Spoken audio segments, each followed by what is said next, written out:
and Autonomous Systems.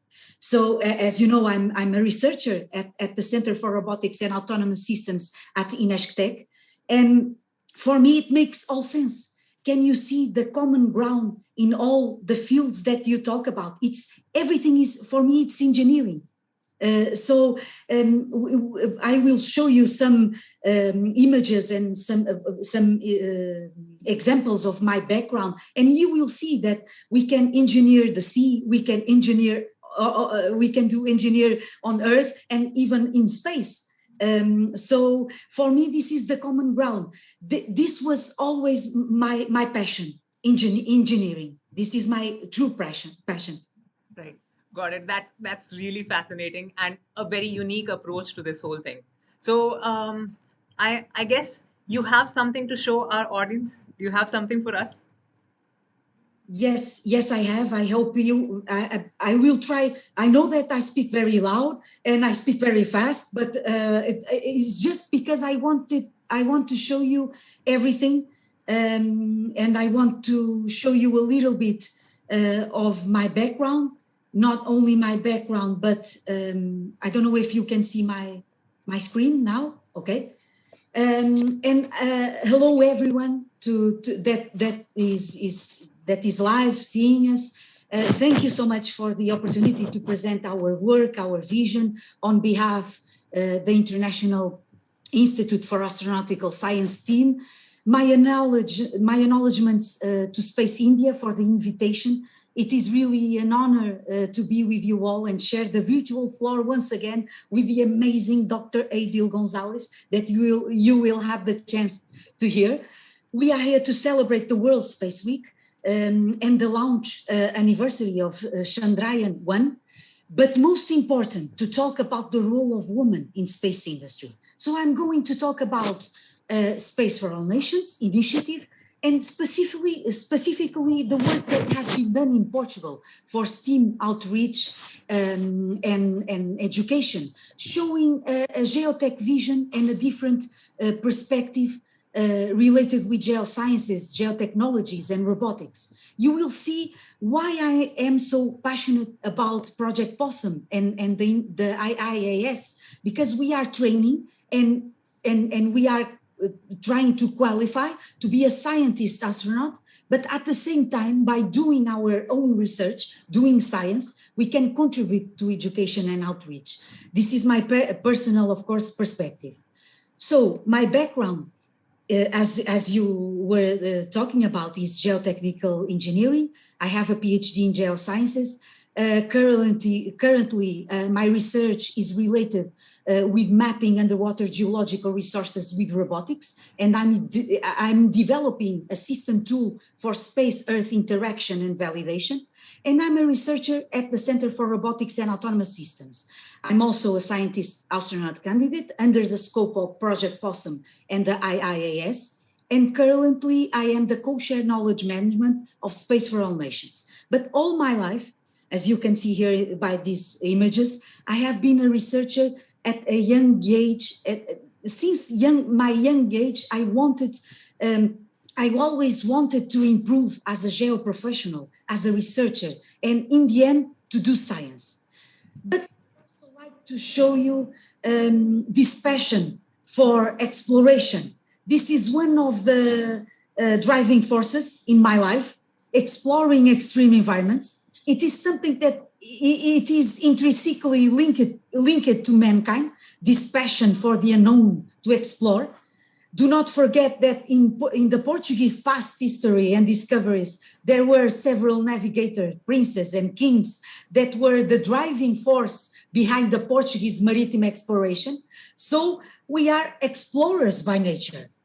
And of course, this means that when I had the chance to enroll this project and program, I thought that this could be a great opportunity to learn more, to use my expertise in autonomous systems and bring. So, as you know, I'm a researcher. So, as you can see, at the Center for the International Institute for Astronautical Science is an immersive astronautics educational program, comprises more than 250 students, researchers, scientists from over 46 countries countries and more to come. With this kind of network, as you can see, it was inevitable to start working together and joining forces. Space for All Nations is part of the IIAS and PoSSUM project, and with the other two sisters outreach initiatives that you see here, the PoSSUM 13 that Dr. Aidyl will talk in a little while, and the Out Astronaut project is developing, fostering, and facilitating access to space science. And PoSSUM 13 is in fact a good example of how successful this type of initiative is by engaging young children and young girls in science. So let me just give you a general overview of this program, this astronautic program, which includes several fields of research and activities, as you can see here, from the study of Mesosphere, the field of geosciences, human physiology, technology, and instrumentation, and so much more. So as a researcher in a robotics and autonomous systems laboratory, I thought that I could contribute to this project, but also bring know-how to Portugal and to my own institution, develop technology, handling different scientific instruments. This was one of the driving forces. This was also one of the main driving forces. And of course, the scope of the International Institute for Astronautical Science and Project PoSSUM, we had the chance to understand hypoxia effects inside the hyperbaric chamber, as you can see here.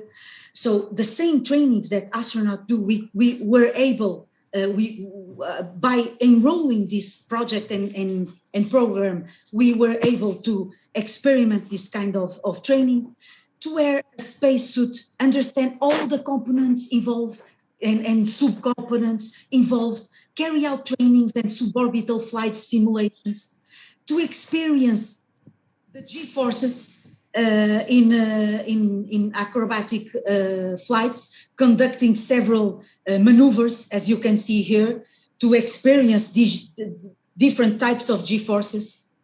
And after the basic course that you can do with the IIAS, you can do also specific courses like this one about planetary field geology and AVA tool development.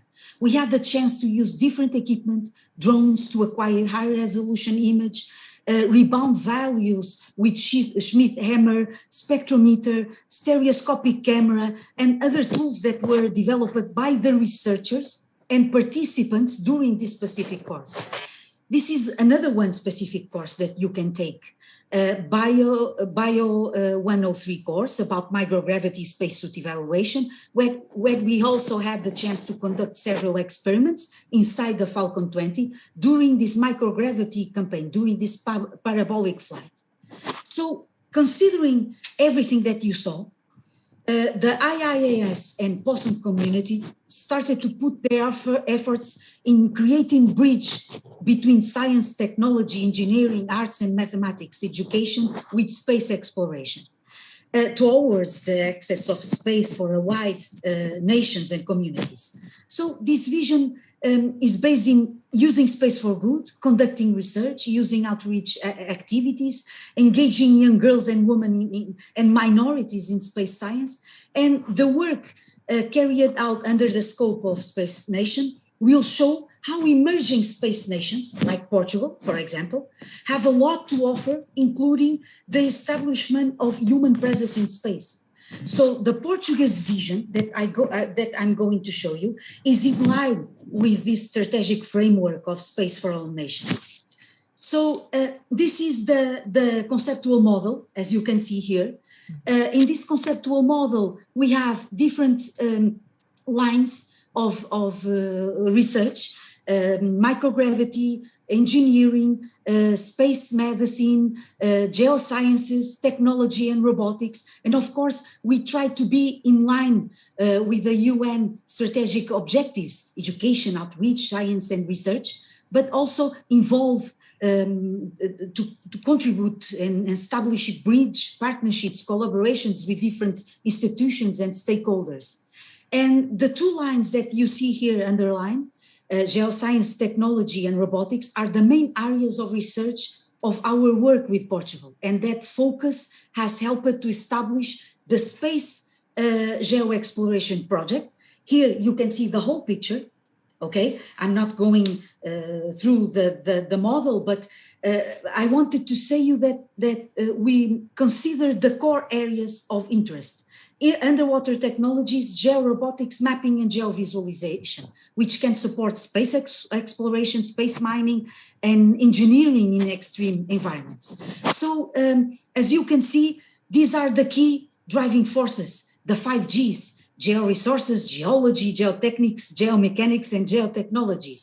And as you can see, several images of this AVA 103 course that combine research team conducted efforts together. And Flagstaff, here is Flagstaff, which is located in Arizona, United States. It's used for NASA astronaut geology field training and used since the Apollo program, as you can see here.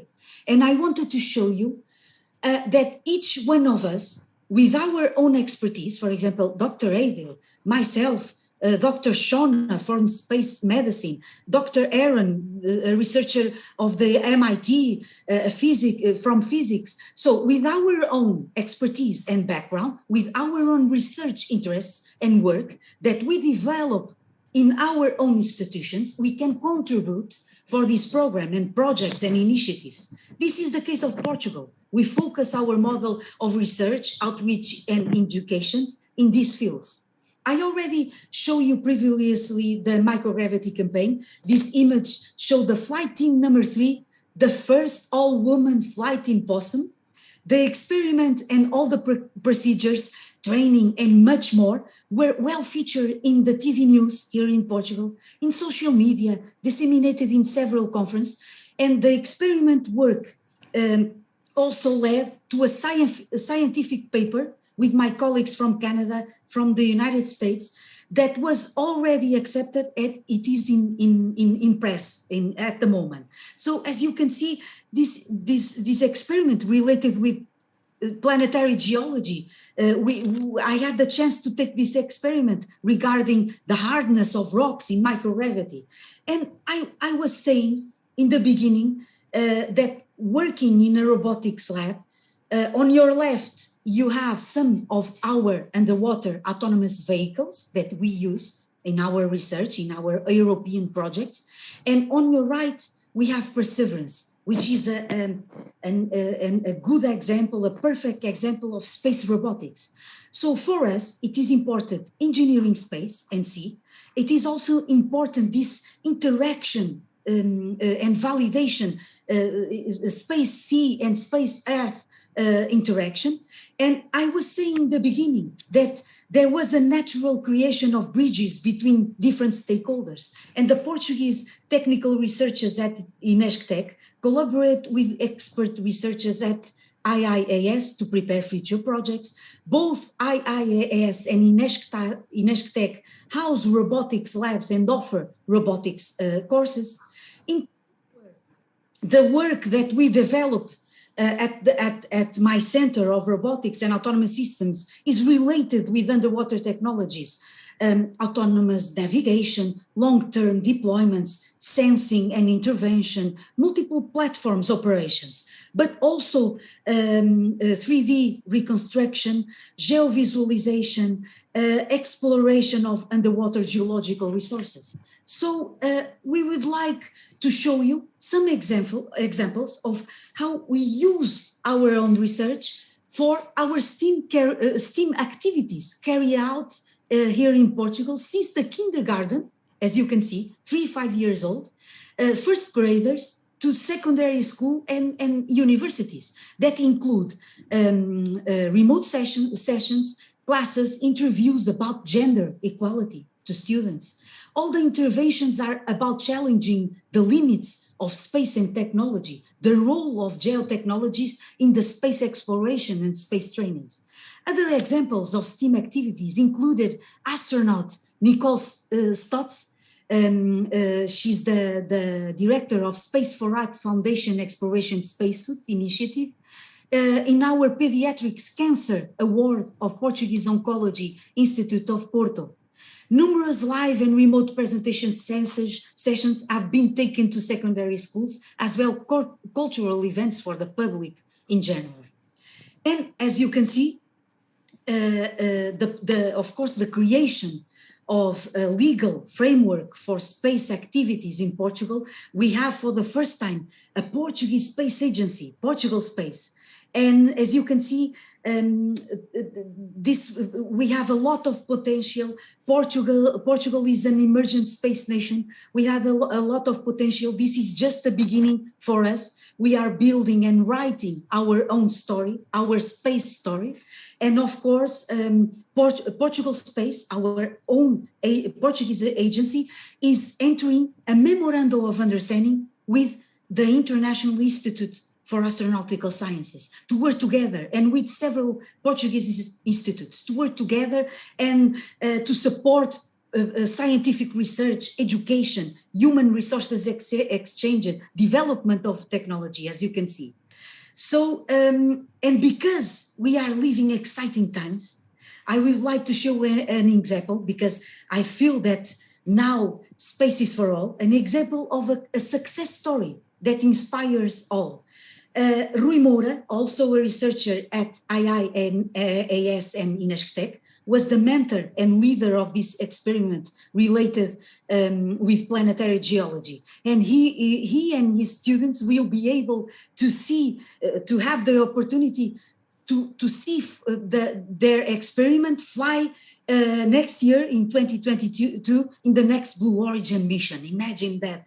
We are very proud. And we are very proud to say also, following this vision that space is for all, and in fact it is, the International Institute for Astronautical Sciences became the world's first institutional sponsor of a commercial human-tended research spaceflight with our colleague Kelly Gerardi to fly with Virgin Galactic. So stay tuned. And of course, to conclude, this research is the starting point to promote STEAM and space activities with Space for All Nations initiative.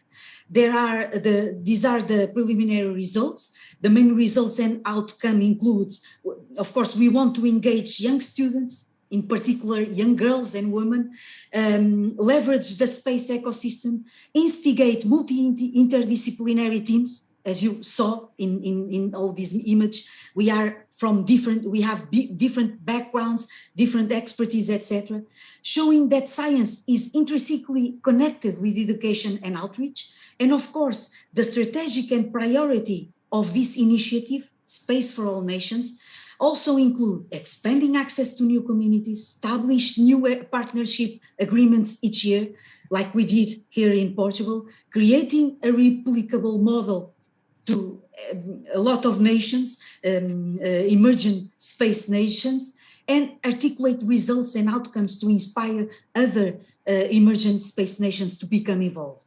And of course, inclusion and equity in the space industry and STEAM as a field has a challenging and long-term path ahead. And like the universe, we believe there are no limits for this type of vision in space geo-exploration. And here we are, here in my colleagues in Flagstaff, Arizona, United States, the space heroes, just to show you that there are no limits to space geo-exploration. There are no limits to what you can do. There are no limits, sorry man, I'm sorry man, but there are no limits to what a woman can do. So let's go engineering the universe. Our acknowledgements to all the partners involved in this research, but also to the IIAS partner institutions that make possible the training and qualification and scientific discovery every year. So thank you for your attention. Please stay tuned, because the story does not end here. Space for All Nations has just begun, okay? Thank you so much for your attention. Right. That was amazing. Some things that I really... I would like to stay here all night, but we cannot. I would love to show you, but it's not possible. Right. So that was really fun. It had some really some elements that are not really accessible to the common people or students who are not really connected with the space scene all the time. So thanks for bringing that up. I really love the Shiro's term. I don't know why that never occurred to me, but it's a really cool term. Right. So you just talked about Space for All Nations, the initiative. Regarding that, I believe that space has the potential to be the salvation of humankind. It has the potential to solve all of our present problems. But currently, I do believe that we are heading towards a repetition of what happened during the Industrial Revolution, and the kind of disparities that it created in the world. It's not really a result that is desirable for the world in the future, considering the kind of resources and the kind of help that space can provide. So how do you like what do you think of this whole situation, and could normal citizens do something to help it? Where are we headed? That is an excellent question. Definitely. And it has to start with the youth. Because diversity is a fact, and inclusion and equity is vital. And in order to learn from our errors, from colonization, those with access versus not access, and really in reinforcing those borders, we need to we need to unlearn those scaffoldings and need to really restructure and value what each human individual have in order for us to have a better tomorrow, a better humanity, a better earth. And then once we learn how to deal with our garbage and our baggage, how much stronger it will be as we explore outer space in order to nurture our earth, nurture our humanity, and bring the best part as we explore outward, because we do not know if there's other life forms out there. I know it's hard to follow Dr. Ana Pires, she is a supernova.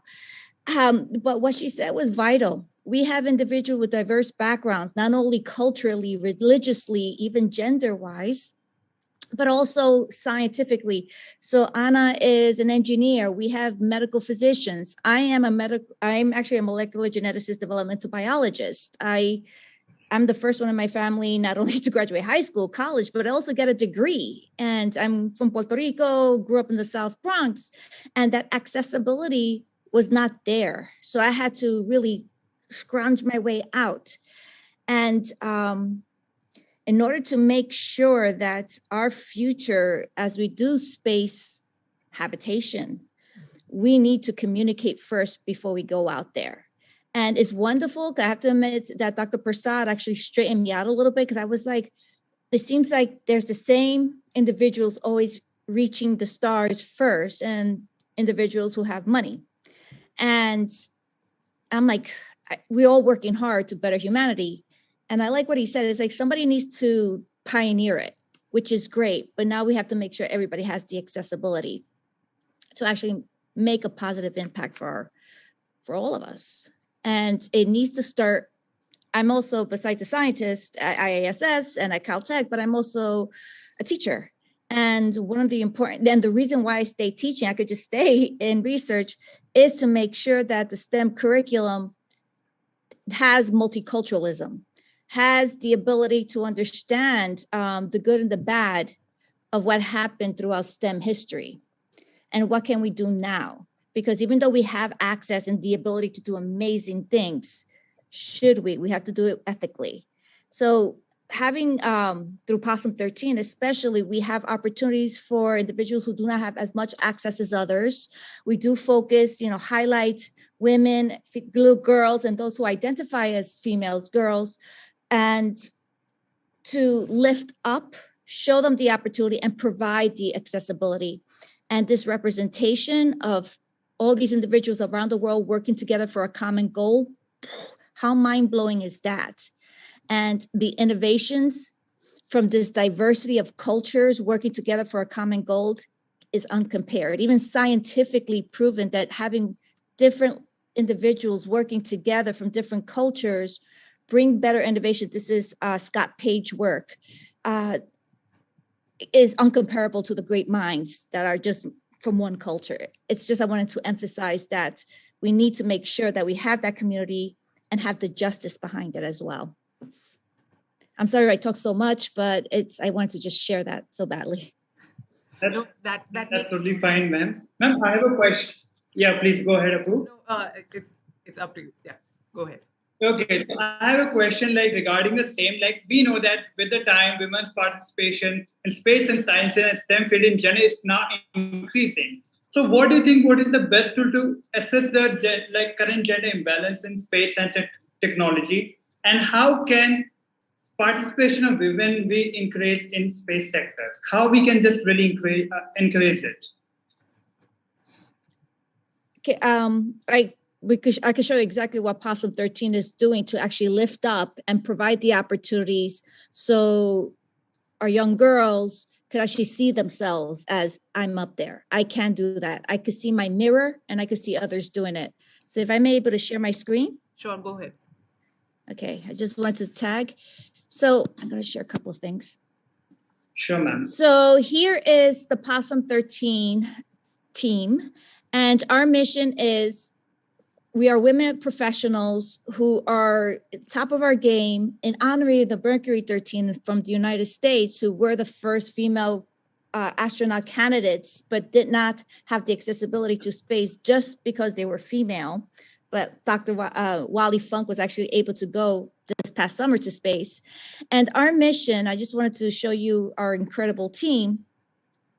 But our mission is to really go to every corner of the world who have individuals who are interested or even show the opportunities and provide access to space, to do space research, have opportunities to participate in citizen science research, and know that what they're doing is vital contributions in order for a better tomorrow. And also investing in themselves to have the accessibility to enter STEM.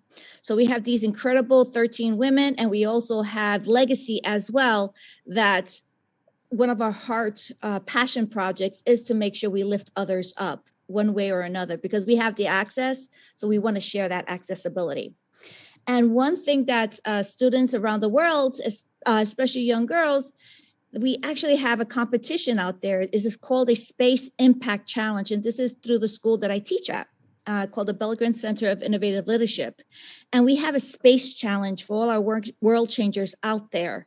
And we want to see if they can devise a way in order for humans can actually survive in space, because space is trying to kill us. But we are intelligent enough, passionate enough to figure out ways to actually keep ourselves alive. And we have different categories. Let me see if I could pull it out. On criteria of this challenge. We want to hear innovation, how feasible it is, and impact.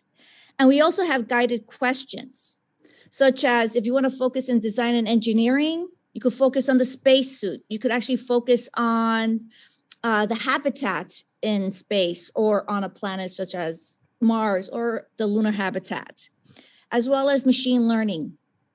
You could also just focus on the human aspect of it, the well-being, because I know being an analog astronaut, we're isolated from our families, limited access to the internet, just to social media.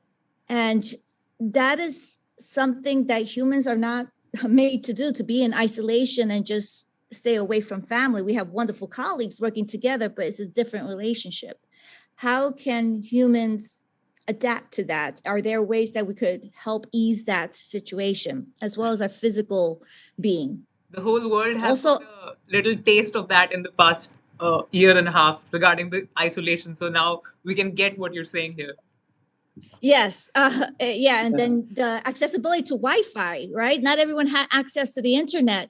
So, and I know where I come from, and I know other nations around the world, Wi-Fi is not stable, it's not accessible. So that isolation was times 100 because you couldn't even connect electronically.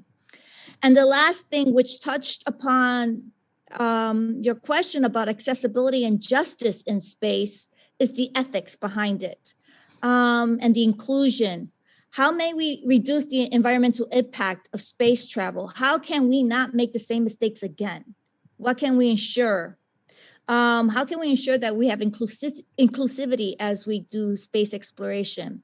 The astronaut Victor Glover, when he went up to the ISS 2 years ago, he made an important statement. He stated, how can we do proper space exploration and innovation and collaborate up here if we can't even do it here on this planet? So that's something we need to address now before we put ourselves or our humanity in danger. And how do we establish norms? You know, how do we make sure that we're able to understand one another without mistaking unintentionally our words or even our motions? Because I know I tell my students that even though in America this means yes, it could be in other nations that shaking your head means no. So we need to make sure we understand each other's culture so there's no misinterpretation. So those are some of the right now opportunities for our young world changers out there to participate in, and is open internationally. So if you are within the ranges of 13 and 18 and you have a passion for space, either as a life scientist, like I deal with life forms and see how life forms could adapt to outer space, you know, harsh environments, or an ethicist or an engineer, you can actually participate in this. So the deadline is November 5th, and please don't hesitate to contact anyone from the PoSSUM 13, myself, if you want some guidance or help. And yeah. Right. Just a second. Okay, now we're back. So, right. While explaining all of this, you did mention something called analog missions. So, or being an analog astronaut. So, for our uninitiated viewers who do not understand what an analog astronaut is, it is supposed to be a simulated mission where people go to geographically similar areas compared to the real mission, and they have a long duration space mission experience over there. So, it's kind of a preparation for future crewed missions to whatever that location may be. Now, both of you have been part of analog missions. I saw that earlier. So how does one get selected for such a mission? What is the criterion for the selection? And how do you prepare for it? How do you mentally prepare yourself for it? Because you explained some real big challenges. I can't really live without Wi-Fi for very long. It's a thing. So how do you prepare yourself for that? Anna, do you want to go first? And I could just tell you my experiences. No, so the question was, how can we be selected to be in one of these analog missions? So I think that the first step is to put together a team of researchers, because we are not going to do space tourism. You saw that when I show you those images in Flagstaff in the United States, even now I was selected to be on a team in 2023 mission in the Mars Desert Research Station that is located in Utah in the United States, which is also a great analog of Mars. So these analogs have they are very similar in terms of geological aspects, you know, and this is great. But I think that the first step is to put together a team, and a multidisciplinary team that we were talking about during my presentation. We talk about that. It is important, and because you are not doing space tourism, it's also important to put together a team, to have a multidisciplinary team, and also to define experiments, to bring equipment, to do research, to gather data, to obtain data in the field. So for me, these are the main important aspects. And of course, a fourth aspect, which is we were talking about in my first slides, it is the passion that we have for exploring extreme environments, etc. And perhaps be prepared physically and also mentally. So this is my advice. I don't know, perhaps Aidyl has more experience than I and could add something. Yes, because absolutely correct. You could actually, if you have a particular research project that needs space as a tool to really understand if, for me as a life scientist, actually, can I share some slides? I actually have this. It just happened to be that I have it. So, so this is some of my, this is my analog. So I was in Poland for 2.5 weeks, and then I have another mission soon, and then I have another mission coming up as well. And you could actually have your own research analog and you create a whole team, or you can actually participate on ongoing analog research projects. So it's kind of like test bed on human as well as test bed on instrumentation. So in this particular Solaris Eden mission in Poland, through the Analog Training Center, for actually training astronauts, I was actually looking at the ability to terrestrialize lunar and Martian soil, because they actually had a tool that I needed, which is the microgravity tool. And at the same time, they were experimenting on us with time perception, chronobiological, how to maintain life support, and several times. And Anna, going through the hyperbaric chamber was actually so important, because we actually underwent hypoxia because our habitat actually had high levels of CO2. So we all had to separate and really problem solve how to address our lack of oxygen very quickly. So these were my two teams. This is the Solaris team. I was vice commander, lead astrobiologist. And for the Eden team, I was the commander. And if you look at our backgrounds, we are from all different parts of the world, and coming together as physicists, as life scientists, as medical officers, as military officers, and communication officers, working together for a common goal, for our ability to have human exploration and that curiosity. And one of the main things we were focusing on is how to sustain food on a small habitat, because our space was very small. And we wanted to make sure that we had food as well as meat using the tilapia, not only to ensure our physicality, but also help in reducing the CO2 levels. The plants that we have was not sufficient. So we still need to problem solve. How can we use bioremediation to reduce CO2 levels, besides using technology that our wonderful engineers devised? And here's our medical officers, trying to re-engineer our aquaponics system.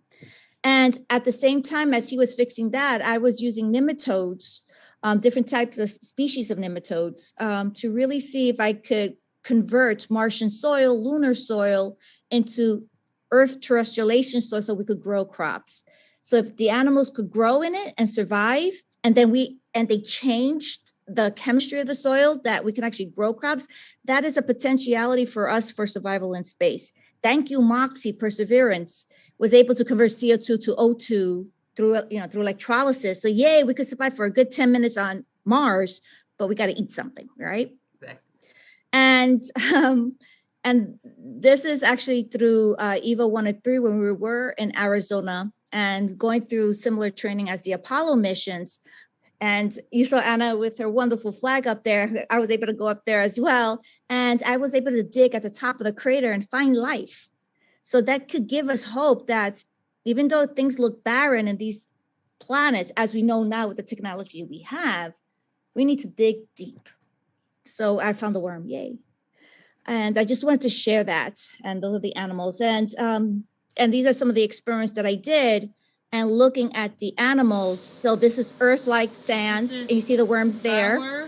This is Martian soil, and I was able to find one survivor. And actually, I found several here, so you can probably see it whip around it a little bit. Wait, it's going to show up. It's really cute. There it is. Ta-da!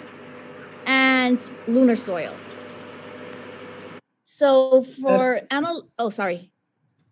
So for analogs, you can actually participate. You have to, put your name out there. You got to give yourself a chance, say who you are, what you are, your passions, your expertise, and also how healthy you are.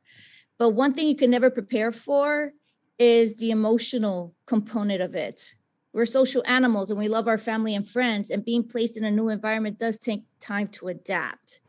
So I'm hoping maybe our young world changers out there who participate in the BCIL P13 challenge could actually figure out a way to help ease that uncomfort.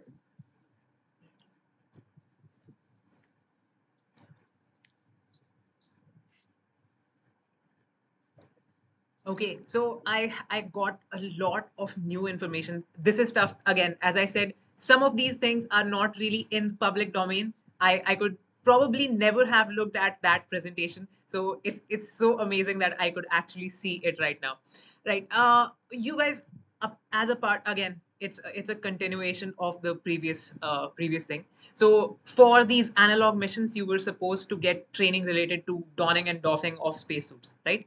So in that process, did you guys come across something weird? Like, again, it's not something that's very accessible. So is there something peculiar about that process that you have to get trained for it specifically? Anna, you want to go first? No, please, Aidyl. Oh, I'm short. I'm 5'2". And I know when we donned the spacesuit and they were pressurized, it was not made for my height nor my fit. So we all come with basic different body shapes. And we usually have the feminine shape versus the masculine shape. And the biasness, and this is some of the injustices that we need to address, is the biasness of the spacesuit. And I know now NASA, SpaceX, and other space agencies are addressing both body shapes and size. But I know when I donned it, it was a little harder for me to move, to manipulate. It took a little longer for me to be pressurized. And then when I was doing the simulation of isolating the noctilucent clouds with Turbo, this new technology, to really look at these mesospheric clouds as a clue of how to heal our planet and how did they develop, which we already have some facts on. It was harder versus if it was designed for a particular male shape, it would have been an easier exercise. So that's what some of the challenges that I addressed right away, saying this was not made for me. This is another obstacle that I need to overcome and address really loud. Don't be shy to say, this is not fair. This is not just. I have equal, I have just as the same opportunity, physicality, emotional strength as any others. Why are you limiting a life support suit, an EVA suit? So that was one of the challenges I discovered. Yep. If I may, can I share the screen? Sure. As you see here, this will be my next and my first analog mission. I only had the chance to use spacesuits under the scope of PoSSUM project and IIAS with our institution, Final Frontier Design, which was really cool. Aidyl must remember, because the spacesuit adapt to a tall person and a short person like me. So it was really interesting to understand all the systems and subsystems involved in putting a spacesuit. But what I don't know, and I'm looking forward for this mission. Unfortunately, due to COVID, it was pushed forward. The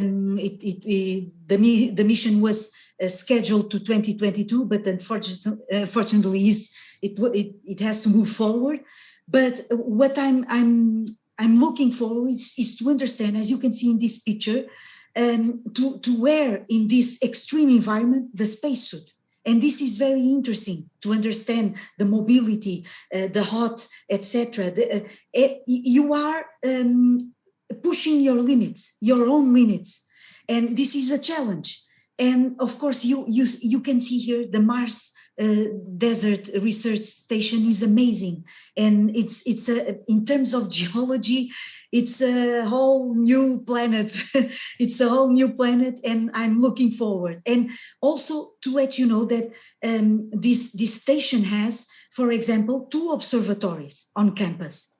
One with a telescope that you can use, and also an observatory that was converted into a solar observatory, and that the crews could also use. So imagine what we are. Imagine to be 2 weeks or 3 doing only research, doing what you are passionate about, which is developing technology, testing your technology, gather data to publish, to analyze, and to publish with your colleagues. And as Aidyl was saying, and most important, I think that we can prepare ourselves physically, but mentally, I think that we are never prepared. Perhaps it will be a shock, but I think that's it. With these analog missions, I think that this is what is important. To improve our social skills, to improve these fields in terms of being alone without our family, without our friends, to meet new friends, to meet new colleagues, to do research and to do our basic things with people that we don't know during 2 or 3 weeks. And this is amazing. And see how interesting it is that we are preparing ourselves to go to space in analog missions on Earth. So see how important Earth is in going to space. So this is really, really interesting in understanding that in whole world, Israel, even in Portugal, in Azores Island, you have an analog environment to the moon. So even in Portugal, in the United States, along the world, whole world has analog environments where we can test and we can push our limits and we can do training, space trainings. And this is really, really cool. We can use Earth to go to space, and this is really interesting. I have to tag team. Yeah. I'm looking forward to tell you more about it. Yes. And I have to say one thing about the emotional mental state. What helped me personally, that I was able to persevere. I was able to compartmentalize and saying what I'm doing now is vital, not only for me or my family, it's for the world. So that's what helped me go through and be successful at it and thrive, because I know this was bigger than me. And be focused. And focused. And we had a good team. And as long as you get along with your team, understand each other, and know we're all in the same space and our lives depend on each other's wholeheartedness and passion and dedication, we were able to survive and thrive. And knowing that it was bigger than us. And also satisfying our curiosity, our human curiosity, you know. Aidyl, can I say one thing? Perhaps we can share the secret. The secret is our love to science. So our love for STEM. Yes. This is the secret. Okay, we told it. It's good to share. Yeah. My passion started for STEM. It's with the cockroach. True story. We could do that another day. A cockroach is what started me saying I could go to space and I could study what makes us all similar on this planet, which are 4 little chemicals, ATCG, 4 little nucleotides that connects every life form on this planet. How incredible is that? And we all started as stardust. So that's what made me persevere and thrive. My love for STEM, exactly what Dr. Pires said. Okay. And to tell you that my space story and my space love started when I was a little girl, with the stories that my mother and my sister tell me. Completely lies, but I was in love by the moon and this exploration, but also by the love that I have in engineering. For the ocean. You saw those pictures in the beginning. As a young researcher, I begin my research in the ocean, in coastal engineering, in maritime engineering. And I understood very early that this interaction between space, Earth, space, sea, it was really, and use Earth as a validating laboratory. We can validate all the data on Earth. So that was when I thought, okay, not everyone can be an astronaut, but I could work in space by doing what I like, which is developing technologies and engineering. So that was when this was the trigger in my life.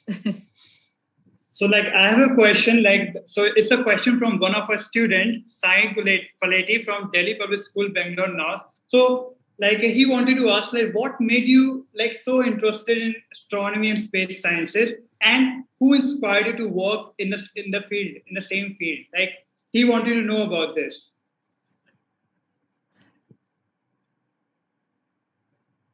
You want to go first, Anna?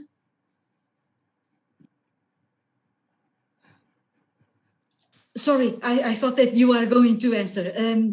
Okay. So what the question was? Like what made you interested in astronomy, and who inspired you to work in this field, basically? Okay. Yeah. So who inspired me? I cannot say that who inspired me to go to space exploration and this field of space industry. I think that it was my grandfather that always inspired me to be an engineer.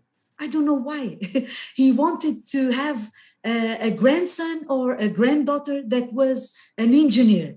And my sister is from another field, a social field. She's a sociologist.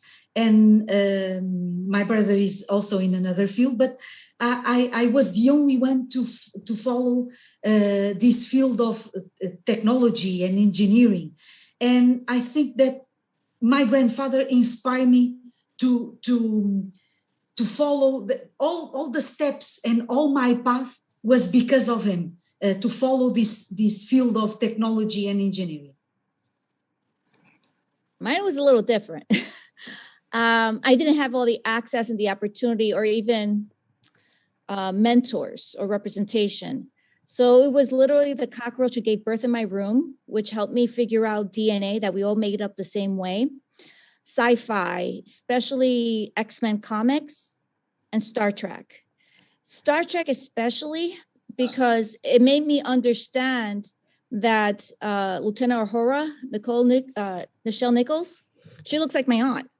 And she was able to speak many languages. She knew how to fight. She was an astronaut. She was a military officer at the helm of the Enterprise. I'm like, I could do that. You know, she looks like me. She looks like my family. And I started to realize that our common connection is chemicals, these little patterns that makes up us. And where did it start? You know, and it did come from the stars. One other thing is the moon. My father had to work a lot, and like took a lot of time. And I had a lot of family in Puerto Rico, that I knew that we were always looking at the same moon. And that no matter if I say I'm looking up at the moon, they say I'm looking at the moon as well. No matter if it's day or night, you could still see to a certain extent, you know, depending on where you are in the world. But it happened to work for us, that knowing that we had a common thing that we could look at the same time, even though we weren't near each other, because, you know, this was the 80s. So Wi-Fi was not there yet. And knowing that we all made up the same stuff, that was my passion. I needed to, you know, again, that curiosity, I needed to answer those questions. And that kept on driving me forward and forward and forward. Definitely having a mentor in excess would have gotten me here faster.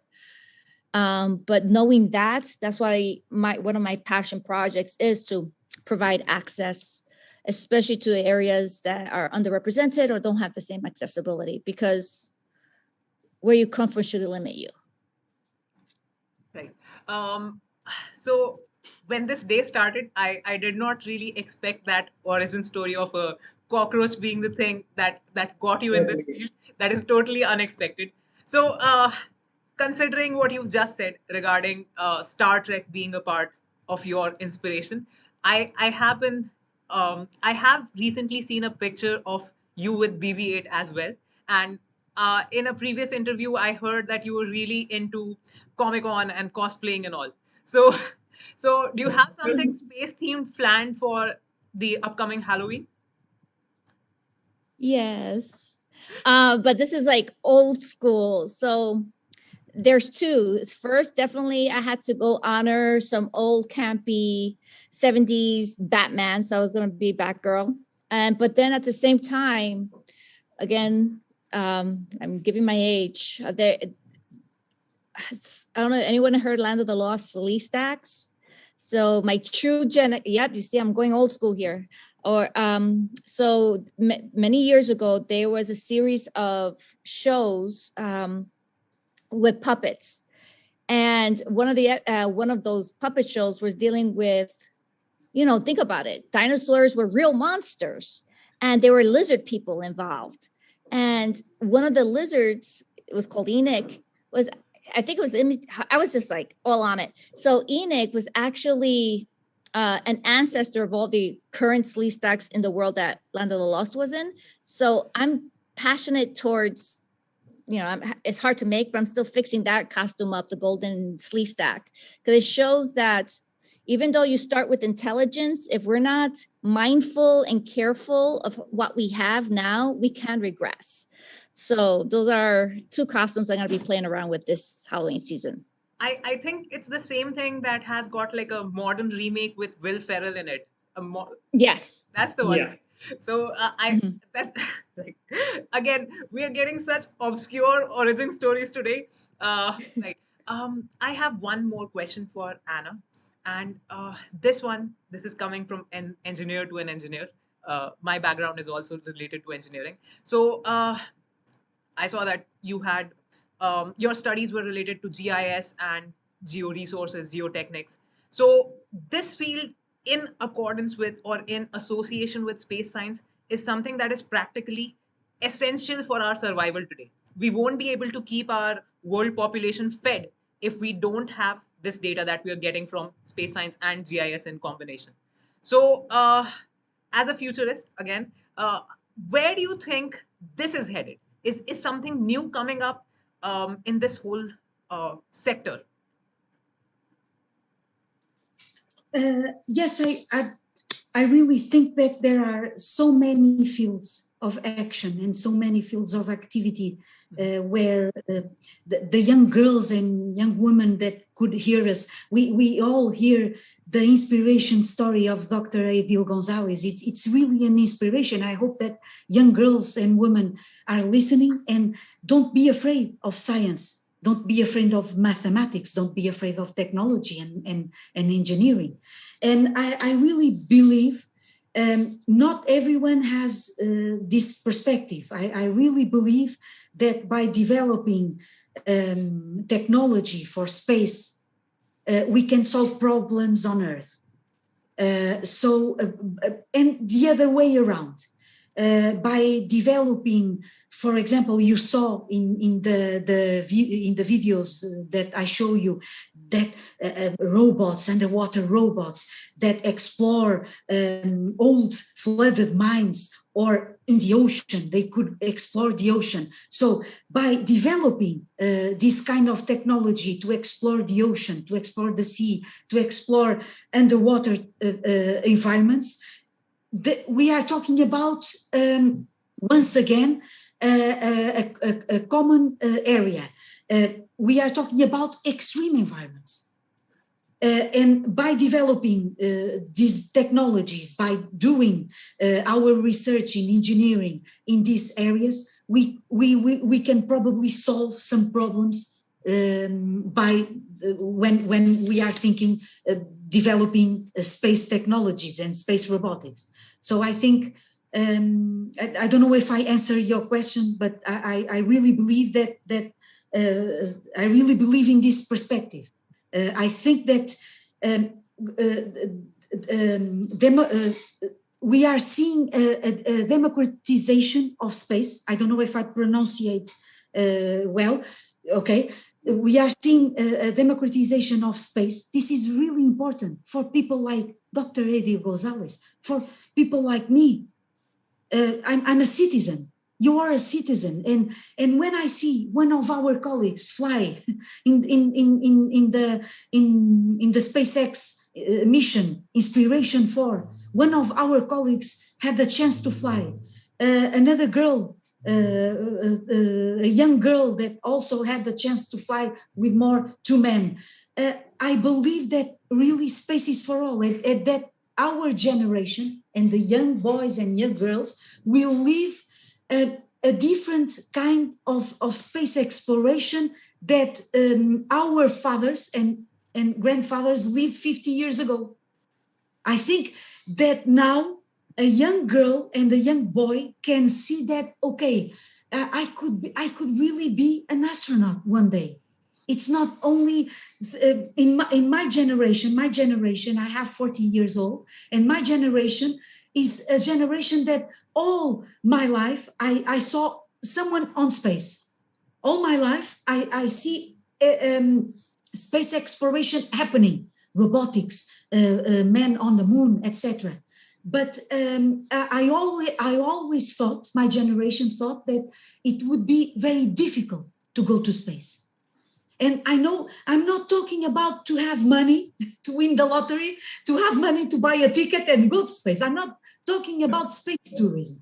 I'm talking about doing research, to do science in space for us as a scientist, as a researcher, as a technologist and engineering. So I'm talking about that now the doors are open for everyone.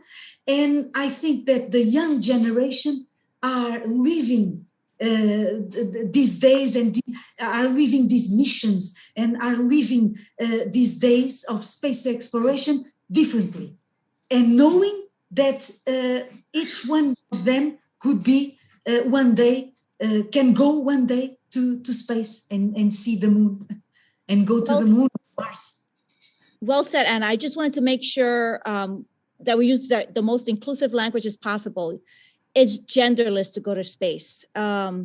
It's, however you identify, that does not matter if it actually brings an asset. It's just in case whoever is listening is not binary, it's open to all.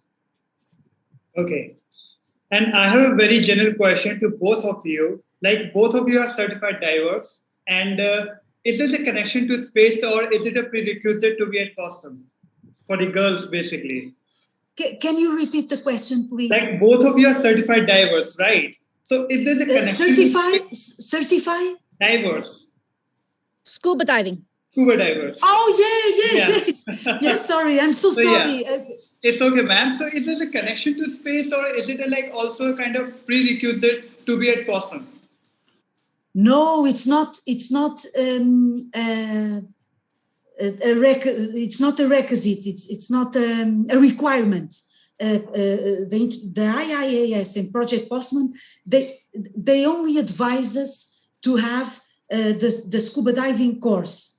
But of course, I think that most of us have, because when we are talking about space exploration, explore extreme environments, going underwater is one of them.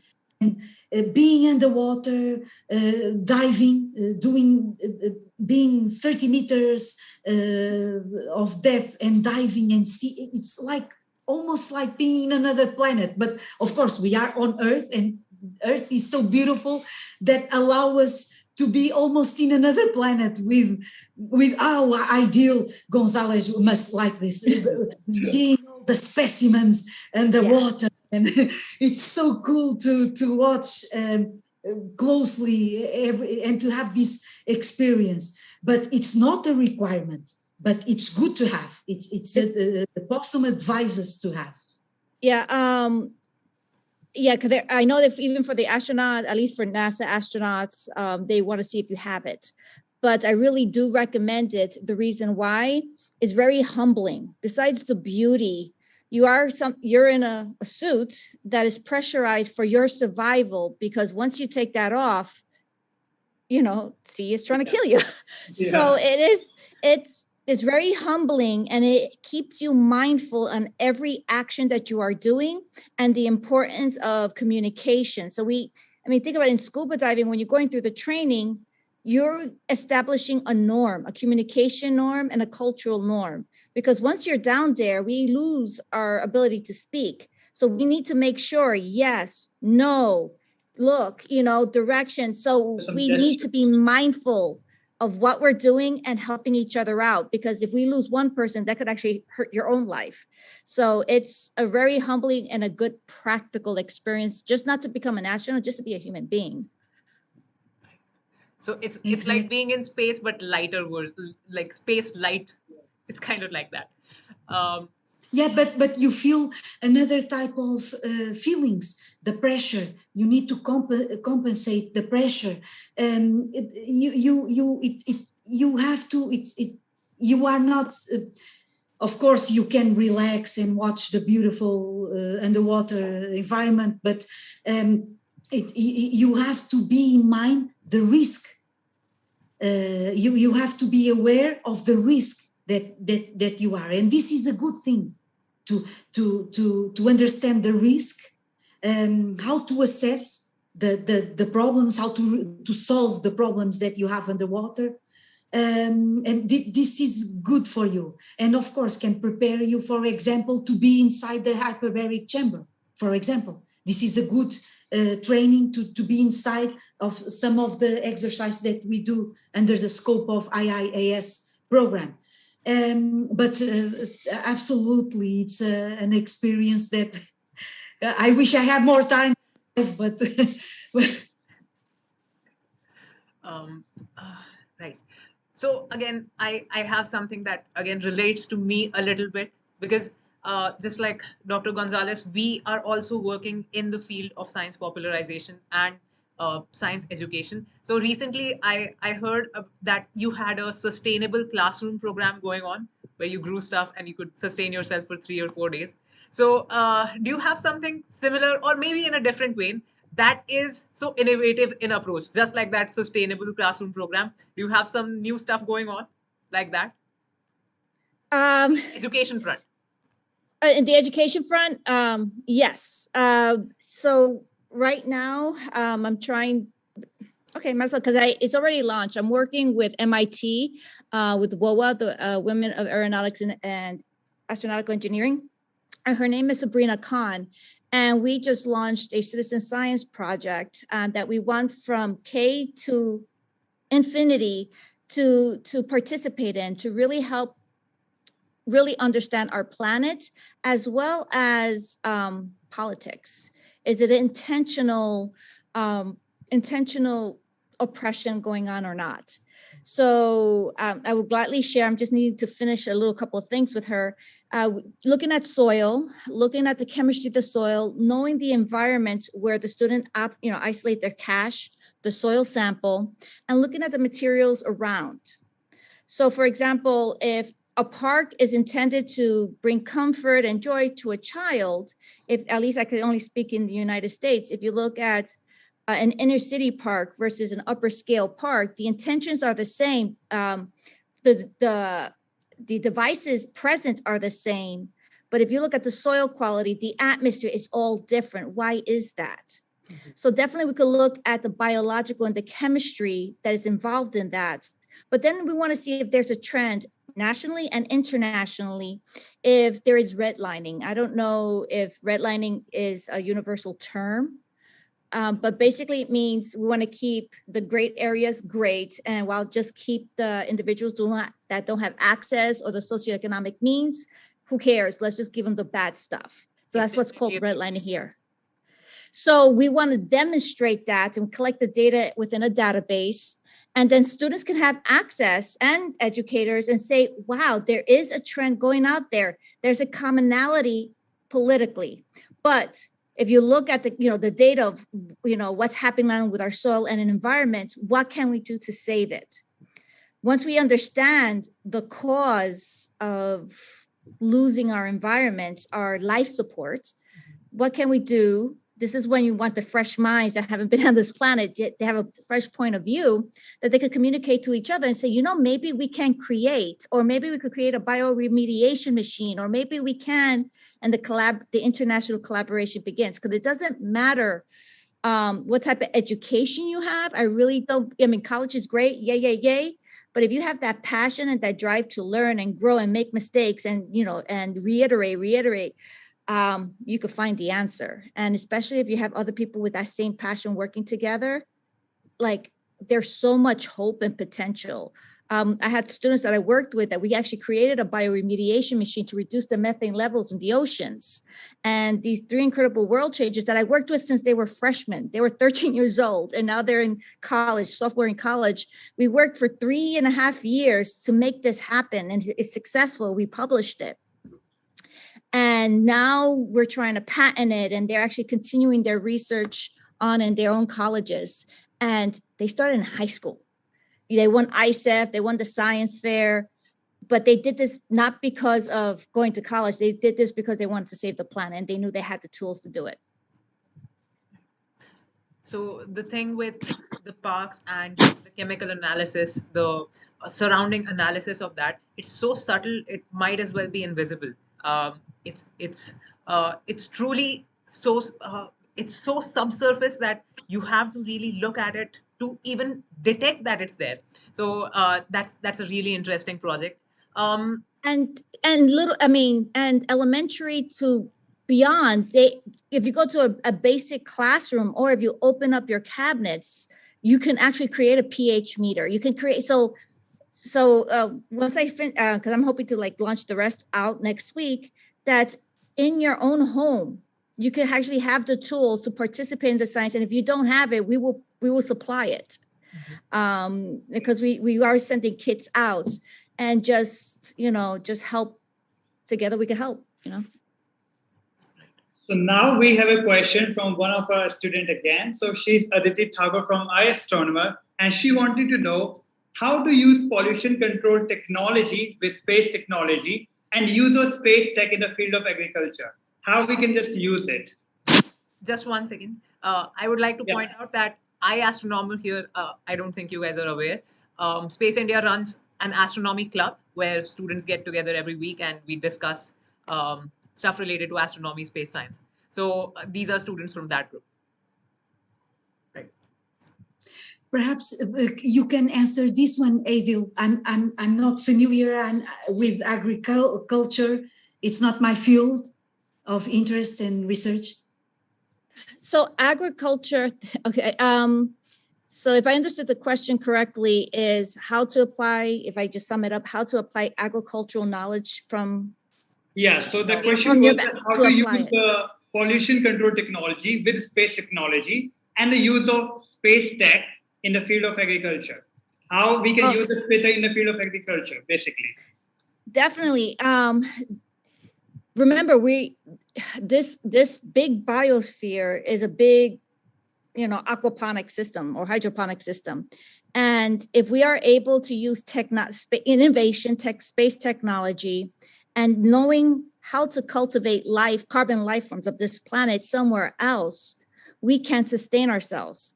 And there's one thing I want to emphasize: water.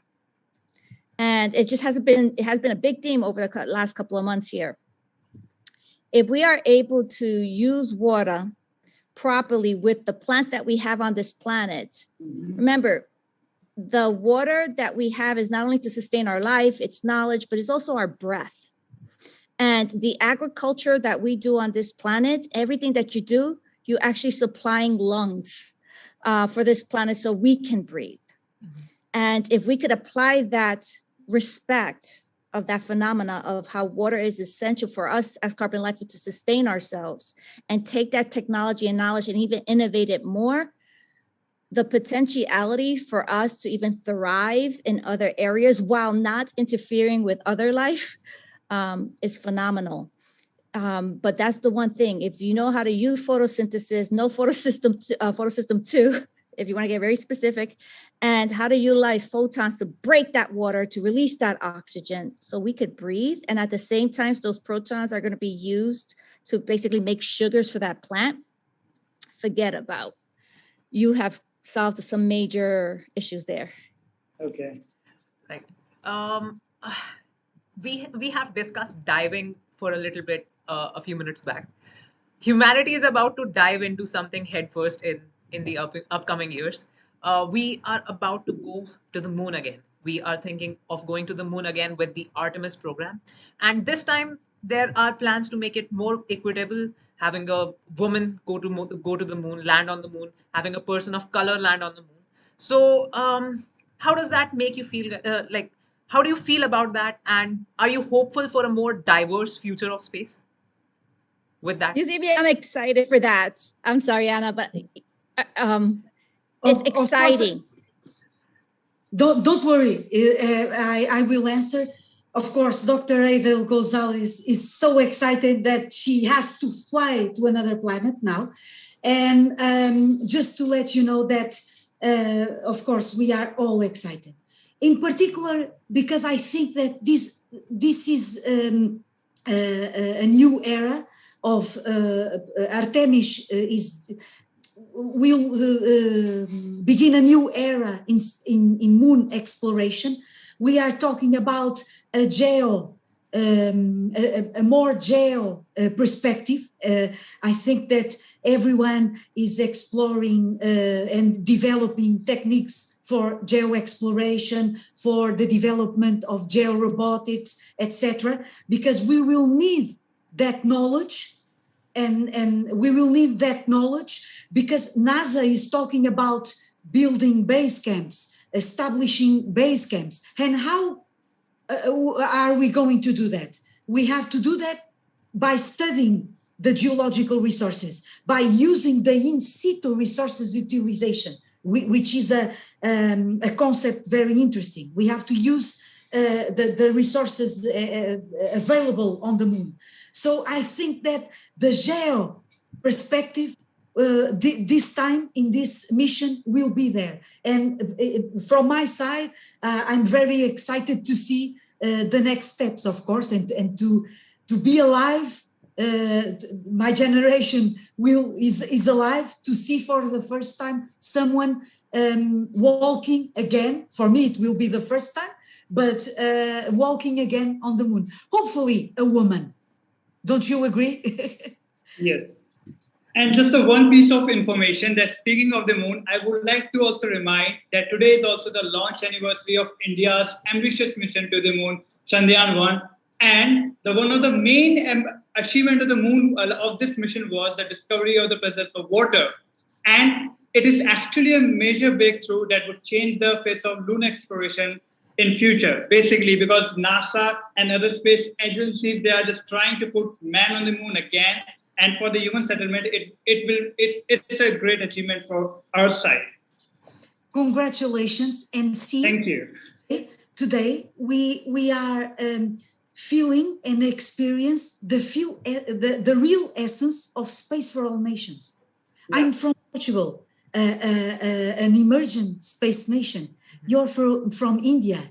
Aidyl is from Puerto Rico, but established in the United States. So I'm learning a lot. We can learn with each other. We can exchange experience. India has a lot to offer in terms of space industry and space exploration. So see how today we are really experience the Space for All Nations initiative. So thank you for that. So I'm sorry, now we are because of time constraint, now we have come to an end of this memorable event. It was a pleasure to be with you. And I'm sure that this is a day that makes a new beginning in the lives of our viewers, our students. And I really would like to thank you, Dr. Anna and Dr. Aidyl, for today. Your insights and experience are the things that students will certainly treasure for years. It was really a pleasure to be with you here, ma'am. And we were really honored to listen to your insightful speech and valuable advices. And on behalf of all gathered here, our heartfelt thank you both of you. From the bottom of my, thank you so much. Thank you so much for the opportunity and to allow us to share our knowledge and our experience. And let me just say that it was an honor to share once again the virtual floor with Dr. Aidyl Gonzalez. She's a true inspiration. Today, I'm happy, I'm full, my heart is full, and I'm ready to start working and to do more science and research. So thank you for that. Thank you so much, ma'am. It was a pleasure. Over to you, Apoorv. So thank you all. Right. Your enthusiasm for both of you, it really flowed through through the screen and directly at me. I could really feel it flowing through, right? We are really glad to have you here. Just one thing, if you guys have any closing statements, any words of inspiration for the students who are watching it, for the girls who want to be inspired, who want to go out to space, and they are seeing their idols there in front of them right now. So if you have something to say for that. Well, thank you. And I thank you again. This is an honor to be on this panel with wonderful changers of the world for a better tomorrow. So my words of wisdom: you are not defined by your environment or what people think of you. If you have a passion, if you have a drive, and if you are able to see yourself doing it in your dreams and in your imagination, then it's possible. Seek out those who can lift you up. Never hesitate to ask a person that you never met, that you are honored and inspired by. Just email them, call them, or write them a letter and say, thank you for being in the field that I see myself in, or potentiality to be in there. May you help me, may you lift me up, and you will realize how the lifting will begin. So never underestimate yourself and never define yourself by your situation or by others.